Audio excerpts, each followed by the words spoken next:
Баршаңызға қайырлы күн достар, сіздермен Балжан. Бүгін сіздерге өте керемет әрі дәмді болып шығатын KFC-дің рецептін бөлісемін. Видеоны соңына дейін қараңыздар. Кез келген тауық етін пайдалануға болады. Мен төс етін пайдаландым. Алдымен тауық етін жіңішкелеп турап аламыз. Дәл осылай ұзыншалап жіңішкелеп турап аламыз. Өте қытырлақ болып шығады. Мінекей осылай турап алдық. Енді смесін дайындайтын боламыз. Алдымен ұнымыздың үстіне тұз, қызыл бұрыш, қара бұрыш, паприка, 2 жұмыртқа және де 2 пиалай су құйып, венчикпен жақсылап араластырып аламыз. Алдымен су құйып араластырып, содан кейін барып 2 жұмыртқаны салып араластырсаңыздар болады. Өз қалауларыңыз бойынша барлық қажетті заттардың мөлшерін описанияға жазып қойдым. Сол жерден қарасаңыздар болады.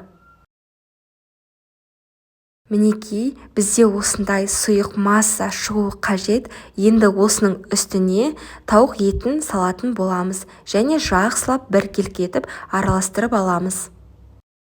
Енді осы дайын болған тауық етін тоңазытқышқа 2 сағатқа қалдырамыз. Достар, егер менің каналыма тіркелмеген болсаңыздар, тіркеліп алыңыздар. Мінекей, біздегі тауық еті 2 сағат тоңазытқышта тұрды.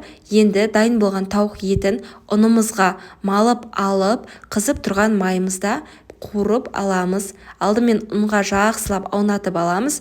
Содан кейін барып қызып тұрған майымызға салып пісіріп аламыз. 2 жағын кезек-кезек қызарғаннан кейін аударып пісіреміз. Мінекей, бізде астыңғы бет қызарды. Дәл осылай үстіңгі бетіне аударамыз. Бізде дәл осы тауық еті 10-15 минутта дайын болады. Дайын болғаннан кейін барып, барлығын майдан сырғытып, тарелкамызға алып аламыз. Өте керемет әрі дәмді болып шығады. Отбасыңызға ұнайды деген үміттемін. Міндетті түрде жасап көріңіздер. Достар, егер видео ұнаса, лайк басып, комментарий қалдырып кетіңіздер және менің каналыма жазылуды ұмытпаңыздар. Барлығын дәл осылай пісіріп аламыз. Мінекей, осымен біздің KFC-міз дайын. Үй жағдайында жасауға болатын ең оңай рецепт. Ал ас болсын.